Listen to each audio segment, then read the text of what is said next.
Mechanics. It's a word used to describe the individual abilities of a player. You can teach players how to rotate on a map or secure vision for their team, but you cannot teach anyone how to outplay Khan in lane. Korean players are considered to be the best mechanical players in the world, and over the last 7 years, every single team that have been crowned world champions have had Korean players in their solo lanes. Even when teams were not from Korea, those teams had Korean solo laners. But this is not a story about the Korean players. It's a story about a player that has been able to overcome that barrier. This is a story about one of the most mechanically skilled players in the world that had to overcome his own ego.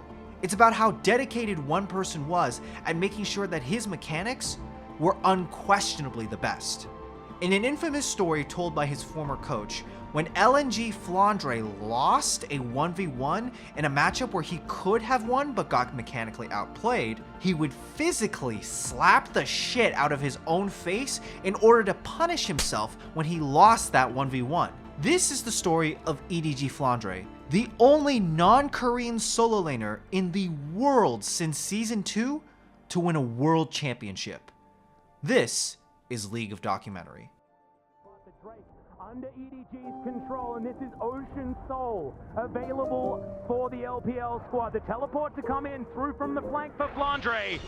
It's down one Kia, they're still biding their time, they waiting don't know where for their he opportunity is. as Mako goes in, pops immediately like a balloon, but Canyon going to follow suit. Flandre gets exhausted, and Khan now trying to continue this fight. Some low health bars as the flash comes forward. Khan goes golden. Viper is still alive though, flashes in, Showmaker down to 200, he's a sitting duck. EDG will smash the dreams of the LCK into the ground here. They get the soul, Venius. They clean up the extra kills off of the team fight, and EDG will push ahead, taking full control of Summoner's Rift.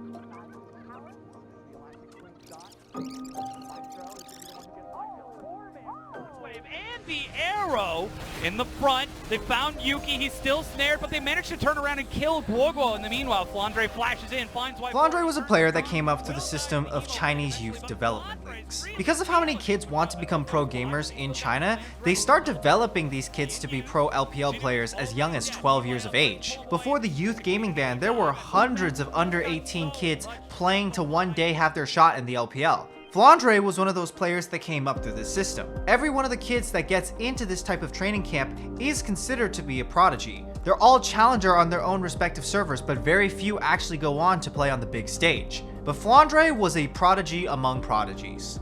He made his first professional game debut on a team called Snake Esports. B's gonna get stunned by Braum though. Akon's in mini. He's actually run away. Flandre does have his ulti back in. Absolutely massive, but he gets stunned up, I believe, in you. He came in with a lot of recognition and interest. When Snake was getting promoted to LPL and he just came and said, Flandre is the next big thing. He's the guy, you know? He's gonna be the best player in China. Like, he could play all of these things, and half the time I didn't even think he thought they were good. But he could get away with playing them because he was good. He just didn't lose. He was playing really well at that time. The team would play towards him. He constantly had a huge champion pool. They were banning out these niche picks that he played. But when he joined the LPL, he actually did the opposite of what he did in the LSPL, which is like playing all these creative things. He literally zeroed in on like tank play, Maokai, and all these things, which I was really weirded out by. But they found instant success when they first came into the split. They, I think, got top 2 in the regular season, and it was based off of playing the same compositions under different metas. He became a tank player. He became someone who was more of a facilitator than somebody that needed to carry. So that's when I realized he was a lot more complex than I had pegged him at the time. Snake was a very small organization but had a lot of great potential. If you're familiar with the Chinese league scene, then you're aware that most of the games that take place in this region are ridiculous clown fiestas. The LPL has more kills per minute than any other region, and it's not even close. This one now, we can see there's the center blade on top of Rookie, and Rookie's been left for dead. It will be first blood going over to the side of LGD, and now they finally take down Xie. They're going to try and continue with this one as they did get the TP in from Nani. And now everybody's here. What do you do? The Rumble is coming. You can see him. He's going to be here very, very shortly. This is just crazy. What is this? What is going on? Everyone's in the bot lane. It's 4 minutes minutes into the game. Now here we go. Shadow and Mark are the last ones to be try and stand on top of this one. Rookie is here. They are constantly in back and forth skirmishes all the time, but even throughout the LPL aggression, there are still levels to this. Some teams only take fights for major objectives like Dragon or Baron. Some teams take fights for small objectives such as Scuttle Crab. For Snake Esports, their objective is to fight. They don't care about the matchup, the state of the game, or anything else. Snake Esports would simply just throw all 5 members into a single team fight for something as small as a single raptor. This was their playstyle. If we're not in a fiesta, we're looking to start one. The better, more experienced LPL teams would try to disengage or out-macro them. But for most of the egotistical LPL, a lot of the other Chinese teams were simply willing to take these fights against them. And the main reason Snake Esports won so many of their games was thanks to the mechanical gap of their star players like Flandre and SOFM. Yuki's on the hunt, he leaps in, looking for light, gets the rake over the wall, but is stunned and followed by Flandre. Flandre, though, is split off, leaving Detonate, though.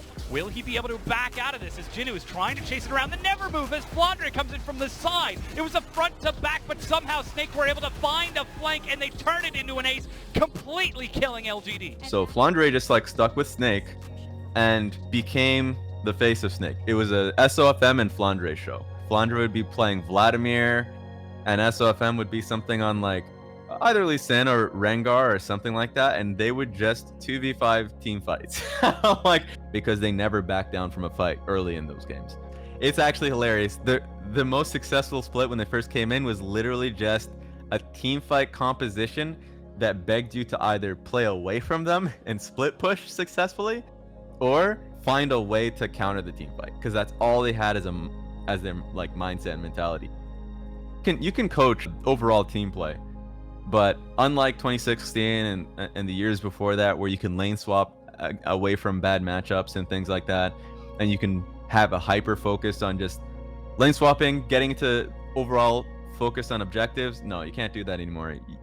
There are so many games that feels like you're behind 2K based off laning and draft alone. So you just have to have the strongest individual player, but obviously they have to be open enough and smart enough to be able to understand how to play outside of lane. When they won games, it was because they had strong individual players. LPL is a tough league, so you're not going to necessarily be in 2017 stronger than WE or 2018 stronger than RNG and all these things, but they were strong players that really cared about their mechanics and cared about like taking fights.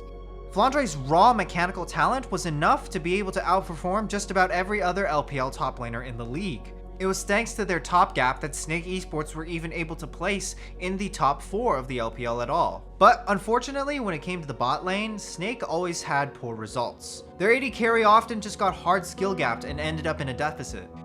And you have to feel hyped about this series. Even the gank that's coming in, Asura's being caught out. This is not good. Snake first blood already lost over to the super team. Yeah, that was... Because of the poor performances of his teammates and the inability of his owners to get him laners that could actually match his level, Flandre would often lose motivation to play throughout the season. This is Coach Nelson. He's been a professional coach for the LMS, LPL, and G2 esports. He was also Flandre's former coach, and this is what he had to say about him in terms of a player. My first impression of him, I mean I can speak like pretty honestly now, but it wasn't very good because I think he was just not happy what was happening in like a scrim or a practice game. Basically forced the team to stop scrims, or he would ask the team to surrender, because like he said, like there's no point in practicing with this player. We were trialing at the same time, Basically always demands like perfection from, and if they don't meet his standards, then he would be very angry. How they are setting up that vision as they decide to engage instead. Chains of Corruption, Maestro flashing from SMLZ to get out of that. That's a ward teleport onto the minion. SMLZ trying to do whatever damage he can. Is going to be joined. Zup, Rune Prison, but the Lamb's respite. That means Spellflux can bounce on everyone. Kiwi gets in. The heal comes across, and it's a cleanup from Rogue Warriors. They find 3, chasing onto Guoguo as Holder follows through, and that's a good pierce from Kiwi to find himself the solo kill effectively. And Flandre dies. Snake get aced. I think his biggest weakness is like not related to anything in the game, because in game I think he was like, or he is probably like the perfect player that any coach would want.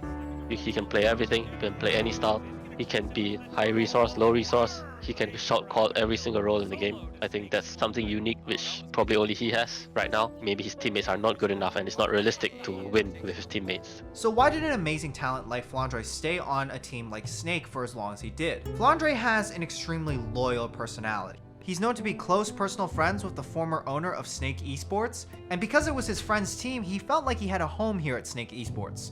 It put Flandre in a comfortable but familiar pattern. It wasn't until Snake Esports was bought out by LNG. LNG is owned by Li Ning Gaming, which is very similar to a Nike or Under Armour brand in China.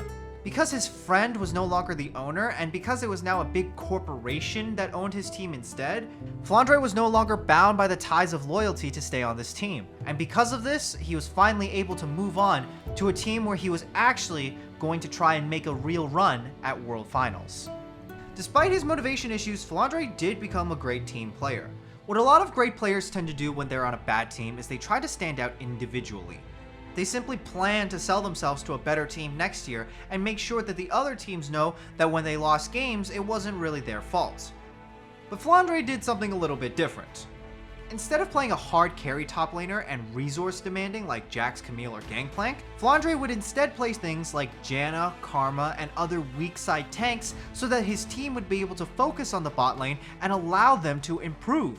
Even though he knew that his teammates were not the best mechanically, he was willing to sacrifice his own lane and his own stardom to make sure that his teammates actually got better. Flandre knew he wasn't going to leave Snake, so he just tried to improve his situation instead. During these times, Flandre would play things that would be considered straight up troll, but could also be considered innovative on the world meta. Things like Pyke, Azir, and even Kassadin top. But his beginning time on EDG was not met with praise. When you've been doing the same thing year over year, time and again, it gets very difficult to break that habit, no matter what it's going to be. Whether it's smoking daily, drinking daily, or running it down every single spring split of your entire professional career, well, if you're coming to a new team, even if that team is an insanely exceptional team to be on, Flandre was still kind of running it down during his spring split. 训练爆炸了，心态崩了。他说我晚上不打了，手一甩晚上打不了了，不打了。这个是他以前在李宁常有的事情。我当时出去和他聊的时候，我就说你这里不是 Snake， 这里不是你原来的家，这是一个新的地方，这是一个新的团队。我说你答应我的要跳出舒适圈的，我们两个都要跳出舒适圈，是我们一起承诺的。那你现在这样什么意思？当时我就对着他一顿猛喷。在房间的时候我也跟他说了，我说我晚上不可能不骂你，而且我也必须得骂你。我告诉你，这个骂你是出于我内心的，不是我在跟你演戏，我要骂你。我现在告诉你是让你有个心理准备，是我真的想骂你了。所以你6点半给我到训练室，他6点半乖乖跑到训练室来。我当着所有的人面骂了他大概有20分钟吧。第一，我是要让认识到自己的问题；第二，我要给其他4个选手有个交代。当一个人犯错的时候，我绝对不会骗他。He would have an explosive start, but he would either team would start to lose or things would start to go wrong, and he kind of lost his drive or motivation at the finish line. They had always been one of the best domestic Chinese teams, but they always had one of the worst international records of all time. In the group stage, they were placed against T1. While Faker is undisputedly the best player in League of Legends history, T1 was coming in as 3rd seed for Korea. On paper, the 1st seed from China should be easily able to beat the weakest team from Korea, and on the first few days of Worlds, EDG did look like that team. They played strong compositions and dominated their early games in every single game that they played. They took convincing victories over T1 and the rest of their group. Damage from T1 is absurd. Carrier now spotted on a ward as he steps forward. Scout has the flank. Maker going in. And look at the damage going down on Takada. He's dead. Faker has to get across the wall. Gumayushi flashes. And EDG once again win the fight. Another very clean team fight from EDG. Great patience, great flanks, and just great utilization of their ultimates as well. Week 2 is when things started to fall apart.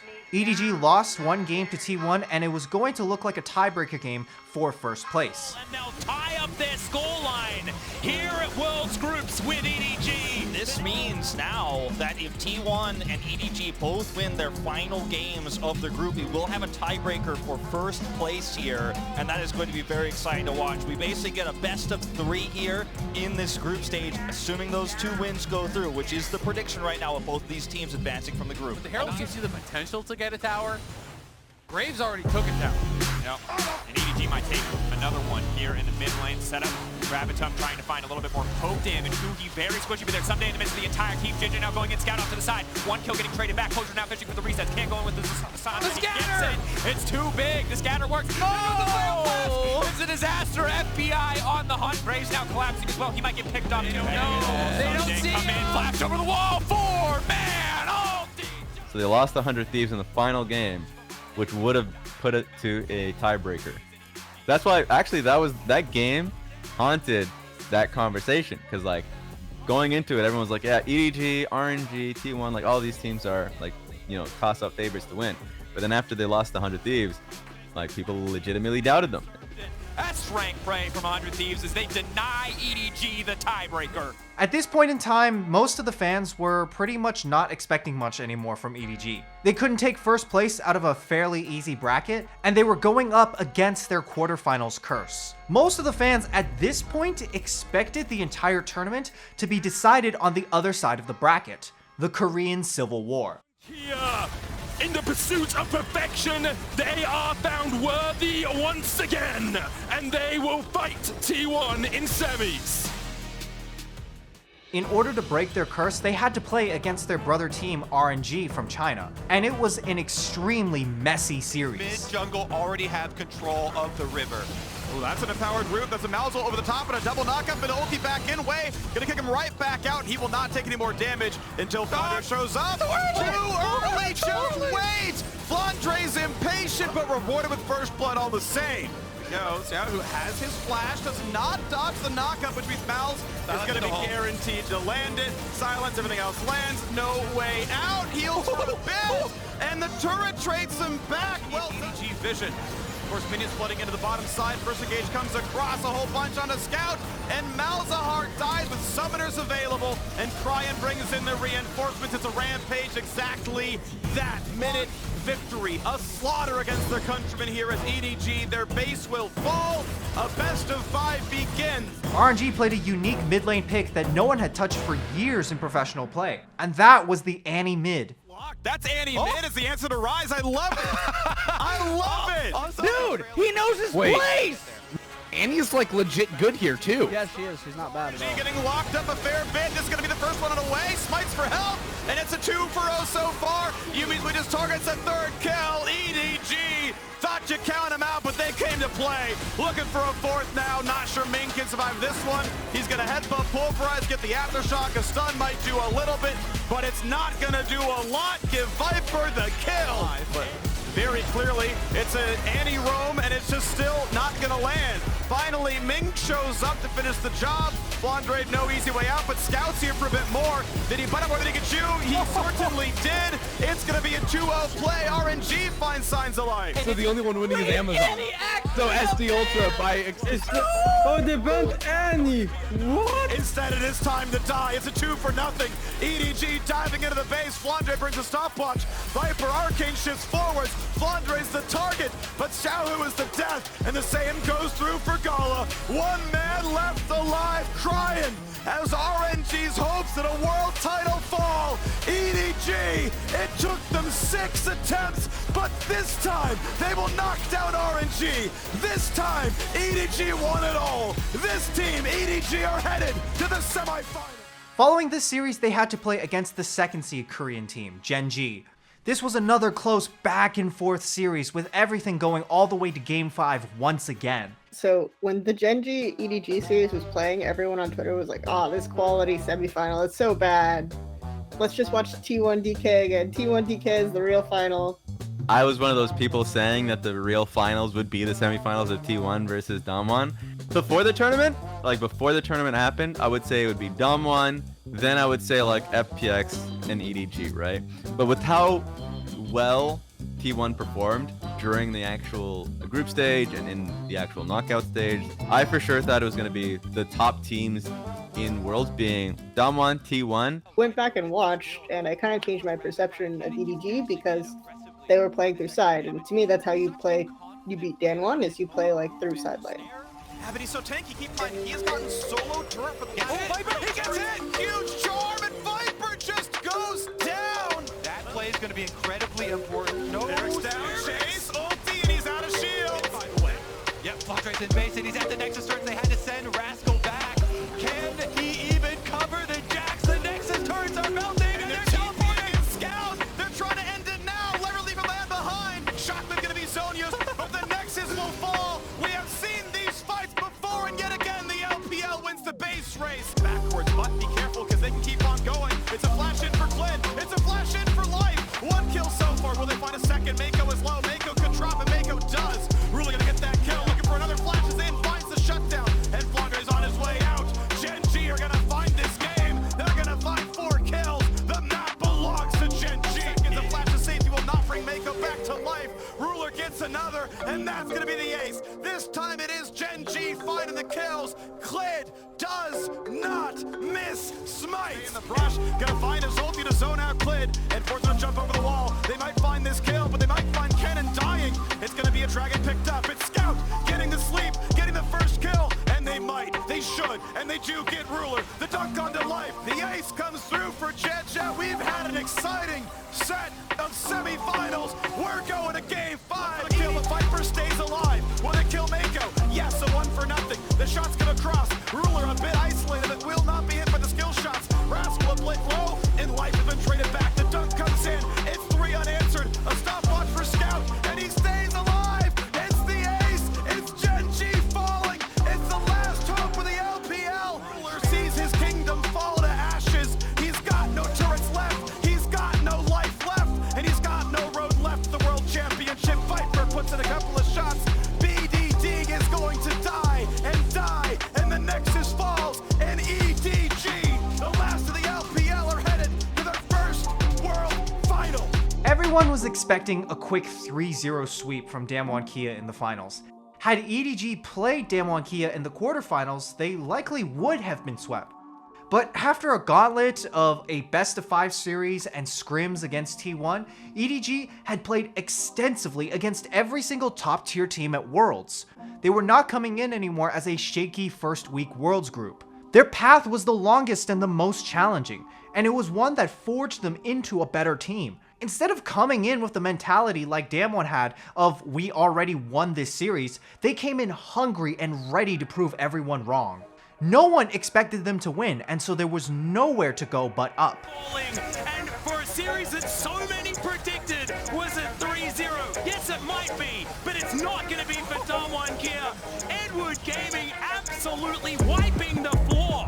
Already JJ taking a lot of damage. There's the Sterix down, double flashes as Mako tries to engage. Showmaker going golden, but can he actually stay alive after the fact? The supreme display of talent says absolutely yes as Donghuaplol Kia. They will rout EDG. That's a clean ace, and they will win game 2. Donghuaplol Kia looking for some stuns. They haven't fully committed just yet as Canyon dives on over, but he's immediately popped. Can't make the big play. Can't into the backside though. He'll be able to do it. Locks down Scout before he can do anything, and Ghost grabs the kill on JJ. This is the team fight that Donghuaplol Kia have been looking for all game long. Taking the tower and picking up the extra kill. EDG, oh, a bubble lands here actually. Yeah, this could be the pickup. Minion Wave turns up in the nick of time, but Ghost could be the one to go down, and he absolutely is. The Heartbreaker comes in, but now JJ in a bit of trouble. He just gets himself over the wall. Canyon explodes as well as Nami's turned into a fish finger. Showmaker now at about no health as Khan's doing his very best to be the hero, but it's not going to happen this game. As Donghuaplol Kia are routed once again, they're running the wrong direction, and EDG should be taking this game. In fact, Flandre, he's taking inhibitors himself. In the cannon early, throw down the pillar just to make or delay that engage and force him to use some. Showmaker, yeah, he's so far forward, has to flash out. The scan of the week is good, but it's not good enough. The slicing Maelstrom comes in, and now Khan trying to take down Canyon. There's the collateral damage finally. He gets it done, and he's not done yet. JJ taking a lot of damage. Khan will fall down. Ghost is still alive, doing a fair bit of work, but Beryl, he's in the middle of 4 people, and EDG will wipe them off the map. It's just a lonely Ziggs. Right here, there is one turret between EDG and history right now as Viper dashes forward. Showmaker goes golden, but it's not going to keep him alive.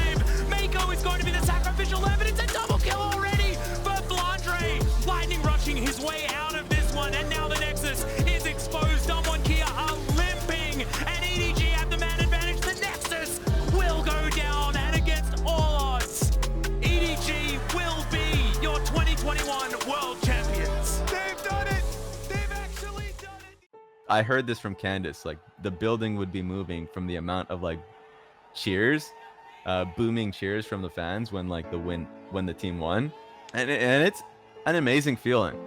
It's one of those things because China is the largest fan base in the world around for League of Legends is in China, and they care about the game.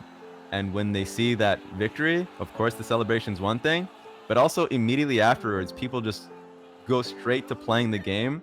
I tried to log on a league, and I couldn't log on for 30 minutes. I was in a 30 or 40 minute queue to get into the client because everyone was motivated from that win to actually fire up the game and play themselves.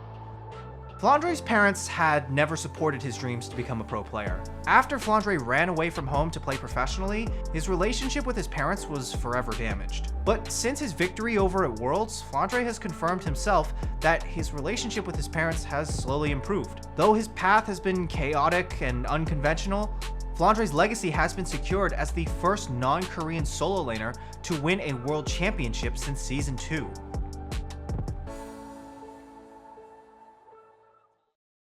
This video was made in collaboration with the Chinese LPL, the official broadcaster of the Chinese League of Legends scene. You can watch the official LPL stream at twitch.tv/LPL. Thank you guys so much for watching, and thank you all for an amazing year on YouTube. You can follow me on Discord, Twitter, and TikTok for more content.